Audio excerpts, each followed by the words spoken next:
Nama saya Karina, saat ini saya berpraktek di sebuah klinik milik BUMN di Kota Bandung. Nanti kita berbicara basic ilmu tentang salah satu kandungan yang terdapat di usukuksi. Ini judulnya sebenarnya bagaimana cara melawan kanker. Dengan kemoterapi, radiasi, terapi nuklir. Untuk terapi kemo itu dia sifatnya bukan mengobati, tapi dia menghilangkan sel kanker yang sekaligus merusak sel-sel sehat juga. Gitu. Nah, itu untuk kemoterapi. Jadi kanker merupakan salah satu penyakit di dunia yang belum ditemukan obatnya. Saya kasih contoh tuh kayak antibiotik ya. Kalau antibiotik itu kan memang dia spesifik antibakteri untuk infeksi bakteri ya. Jadi ketika ada bakteri dan hasil labnya keluar sebagai ini infeksi bakteri, ya udah kita pilihkan antibiotik yang sesuai misalnya infeksi bakteri di saluran pernafasan. Nah, itu ada list antibiotiknya. Sementara kalau kanker sih belum ada yang spesifik. Memang ada untuk misalnya untuk kanker payudara kemoterapinya jenis ini. Tapi ya sekali lagi ketika memasukkan kemoterapi ya itu sama seperti kita ya itu tadi seperti bom ya. Jadi sel yang rusak yang udah sel kanker yang udah pasti kena,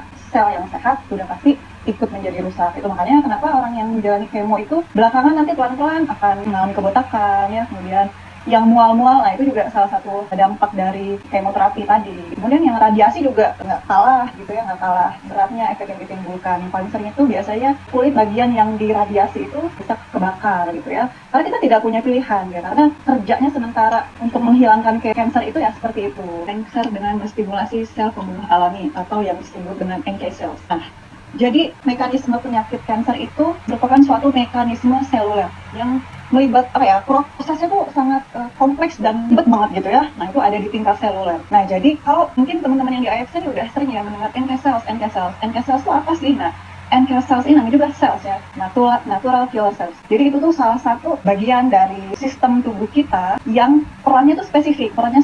Yang salah duanya adalah melawan infeksi virus, dia spesifik ya, infeksinya adalah virus. Kemudian melawan sel kanker. Nah, jadi ketika nanti jadi kerjanya itu sangat unik NK cellsnya. Jadi ketika sebenarnya saat kita sehat pun NK cellsnya ada. Begitu dia menemukan ada virus dalam tubuh kita melalui ada signal kimiawi namanya ya. Nah, itu nanti dia akan aktif. Ketika virus ya dia akan membunuh virus tersebut. Kalau virus kan kenapa virus sebenarnya dapat sembuh sendiri ya, salah satu perannya itu adalah NK cells ini ya. Tapi berbeda dengan sel kanker. Sel kanker tidak bisa sembuh dengan sendirinya. Karena itu tadi yang saya bilang, prosesnya itu kompleks dan sangat ribet gitu ya. Jadi penyembuhannya pun yaitu kita lihat susah dan ribet dan panjang waktunya. Iya benar, salah satunya dia itu memperlambat pertumbuhan sel kanker ya. Nanti belakang saya jelasin. Next, memiliki kaki-kaki yang panjangnya seperti backgroundnya slide ini. Nah, kakinya yang panjang ini fungsinya untuk dia melekat di sel yang sakit. Nah, melekat nanti ketika dia sudah melekat di sel yang sakit tersebut, dia akan mengeluarkan toksin. Nah, kita bilangnya sitotoksik ya, toksin. Nah, toksin ini berfungsi untuk mematikan sel-sel yang rusak tadi, salah satunya yang diakibatkan oleh sel kanker tadi. Jadi setelah aktif dia akan membunuh alami, menyerang sel kanker yang bersarang di dalam tubuh Anda. Nah, jadi sebenarnya kalau kita bayangkan tuh kayaknya gampang ya. Tapi sebenarnya ini tuh proses yang sangat rumit ya. Itu kita dulu belajarnya di bagian imunologi. Bagian imunologi itu merupakan salah satu cabang ilmu kedokteran yang menurut saya itu susah banget deh pokoknya. Jadi melihatnya harus dengan mikroskop, ahlinya juga belum banyak. Kemudian penyakitnya tuh seperti yang kayak gini-gini nih. Kemudian salah satu selain kanker tuh ada penyakit autoimun, HIV. Nah, itu ditelitinya melalui profesor imunologi. Jadi yang kita bayangkan itu bukan satu sel ya. Satu sel kemudian diserang oleh satu NK cells, kemudian selesai mati, nggak seperti itu. Jadi sangat cepat ya. Jadi dia mengambil makanan-makanan yang masuk ke pembuluh darah kita, kemudian dia serap. Makanya kenapa banyak orang kanker itu yang pada akhirnya anemia ya, karena darahnya diambil untuk si sel kanker ini bertumbuh kembang. Jadi bertumbuh kembang menjadi besar. Nah, NK cells ini ada kalanya jumlahnya tidak cukup di tubuh kita, sehingga makanya harus dibantu dengan support ya makanan gitu ya. Kalau misalnya kemo ya itu nanti ceritanya beda lagi gitu ya. Oke, next slide. Nah, saya tuh waktu pertama kali mengenal produk ini gitu ya, saya tuh baca nih isinya ada apa aja sih gitu ya. Nah, benar kata Kanesta yang sangat mencolok, kenapa ada takara kupoidan di dalam sebuah produk ini gitu ya. Karena saya tuh pernah resepkan si kupoidan ya. Jadi sudah banyak sebenarnya beberapa farmasi jauh sebelum saya mengenal usukushi ini. Si kupoidan kemudian memang peruntukannya sebagai terapi pendamping atau yang kita kenal sebagai terapi adjuvan untuk pasien-pasien kanker yang sedang menjalani kemoterapi dan sudah selesai kemoterapi gitu ya. Wah, ini dalam hati saya nih keren banget ya. Nah, terus akhirnya saya perdalam, berarti ditambah dengan dia punya paten fungsi yang itu tadi ya, activating immune system ya. Karena memang iya, karena di dalamnya itu nanti di belakangnya. Oke, next. Oke.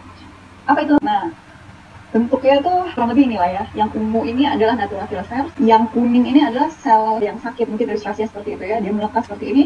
Nah ini kita lihat melalui mikroskop. Jadi peran pentingnya adalah ketika ada sel yang sakit tadi, dia menempel di situ, kemudian mengeluarkan sitoplasma tadi ya, protein-protein, sehingga atau enzim yang disebut dengan perforin dan protase. Kemudian enzim inilah yang bersifat mematikan sel-sel yang dia hinggapi gitu ya, dan ini bentuknya nanti akan berkerumul, berkumpul gitu ya, berkelompok banyak gitu. Nah ini karena di mikroskop perumpamannya seperti ini. Oke. Next, NK cell itu di dalam tubuh kita selalu ada dan selalu aktif, tapi dia tidak menyerang sel-sel sehat di dalam tubuh kita. Dia akan bekerja ketika yang tadi, begitu ada signal, oh ada virusnya masuk, nah dia akan bekerja, dia akan mendatangi sumber di mana virus itu berada, ataupun sel kanker itu ada di mana sih, misalnya sel kanker tadi ada di payudara misalnya ya. Nah, dia akan datang ke situ, dia akan bekerja keras tuh. Nah, akhirnya yang kita harapkan dari NK cells ini adalah membantu mempercepat kematian sel kanker tadi. Jadi sebenarnya fungsi NK cells ini di dalam, kalau kita berbicara kanker tuh, adalah dia ada 4 sih fungsi utama, ada 5 deh. Fungsi yang pertama tuh dia memperlambat pertumbuhan sel kanker, yang memperlambat pertumbuhan sel kanker. Kemudian dia mengaktifkan sinyal-sinyal apoptosis. Jadi tubuh kita tuh ada waktunya untuk mati selnya, apoptosisnya kita bilang kematian sel. Tapi untuk sel kanker, gimana caranya oleh NK cell apoptosisnya dipercepat. Nah itu salah satu fungsi NK cell tadi. Kemudian dia akan menghambat penyerapan nutrisi dan oksigen yang diambil oleh sel kanker tadi, sehingga nutrisi dan oksigen tetap ada di aliran darah yang normal. Oke. Kemudian yang keempat adalah mengaktifkan sistem imun tadi melalui yang tadi ya, NK cell mengeluarkan enzim, kemudian dia membuat sel kanker mati. Kemudian yang paling penting itu sebenarnya karena dia sebagai terapi pendamping, nanti si NK cell ini akan meringankan efek samping dari kemoterapi. Nah itu sih yang paling fungsi utama NK cell tadi di dalam pasien-pasien kanker. Oke, next slide. Dari mana? Yang mana sih? Kandungan yang mana yang ada anti-tumor agentnya? Oke, nah ini yang tadi udah disebut-sebut ya. Oke, Takarakobu fucoida. Nah sebenarnya Takarakobunya sendiri itu adalah alga coklat ya. Jadi alga coklat itu banyak spesiesnya gitu ya. Namanya ada Takarakobu, ada Takarakobu, ada Laminaria japonica, ada banyak lah. Nah, dari si alga coklat tadi diambil ekstrak salah satu kandungannya itu fucoidan. Fucoidan ini dibilang sih merupakan senyawa polisakarida rantai panjang. Jadi merupakan salah satu pecahan dari karbohidrat gitu ya. Nah, fungsinya menjaga tingkat tensi darah. Jadi sebenarnya fungsi dari banyak sekali setelah diliti. Dan penelitiannya itu sudah banyak banget ya. Jadi yang meneliti itu ternyata bukan negara Jepang, Cina, Korea, Asia saja ya. Tadi sekilas saya lihat jurnalnya itu negara Eropa juga sudah mulai meneliti nih si fucoidan ini. Nah, ternyata setelah diteliti fungsinya banyak banget. Ya, yang paling menurut saya itu yang paling wow itu ya ini. Dia salah satu pengaktif NK cells tadi dan juga melawan virus gitu ya melalui si NK cells tadi. Dan juga dia merupakan salah satu antioksidan. Kita tahu ya, salah satu fungsi antioksidan itu kan menjaga sel tubuh kita ya. Jadi ketika sel tubuh kita metabolisme itu salah satunya itu harus ada antioksidannya agar proses metabolisme itu berjalan dengan baik gitu ya, berjalan dengan yang semestinya.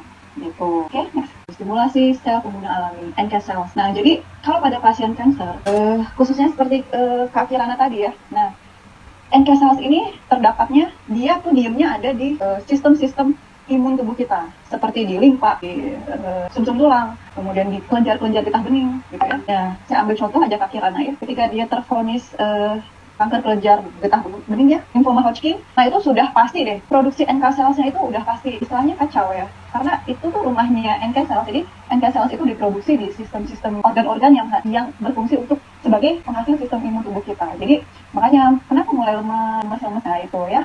Dan alhamdulillah tadi Kak Kirana itu terdiagnosisnya lebih awal ya, lebih awal karena alhamdulillahnya gejalanya muncul langsung besar begitu ya. Jadi alhamdulillah pun penanganannya harusnya bisa lebih cepat. Dan satu lagi kalau Hodgkin lymphoma itu tingkat keberhasilan terapi kemonya itu besar. Jadi banyak yang kita bilangnya untuk kanker itu bukan sembuh, tapi remisi. Jadi kalau remisi itu adalah dimana gejalanya itu berkurang atau hilang sama sekali ya. Karena kanker kan kita tahu tidak bisa sembuh ya, yang ada itu tadi remisi. Jadi setiap bulan, nanti per 6 bulan, per 3 bulan, per tahun itu akan di follow up dengan PET scan ataupun dengan pemeriksaan yang lain karena ditakutkan, dikhawatirkan muncul lagi di tempat lain atau di tempat yang sama. Kalau yang seperti usus gini ya hanya terapi pendamping ya, jadi betul, bukan obat ya, jadi bukan terapi utama, jadi tetap ikuti instruksi dokter, tapi usus jangan terus sebagai pendamping di belakangnya. Jadi kalau misalnya ditanya apa yang bisa menggantikan terapi untuk kemo pada pasien kanker sih rasanya belum ada. Ada manfaatnya untuk mencegah tubuhnya kembali ke kanker tersebut. Tapi tetap sekali lagi banyak faktor yang mempengaruhi. Jadi bukan hanya kita makan makanan yang sehat gitu ya, banyak faktor yang mempengaruhi untuk muncul atau relapse kembali si sel kanker tersebut. Tidak ada salahnya untuk mengkonsumsi rutin kembali si usus-ususnya sampai nanti gitu ya.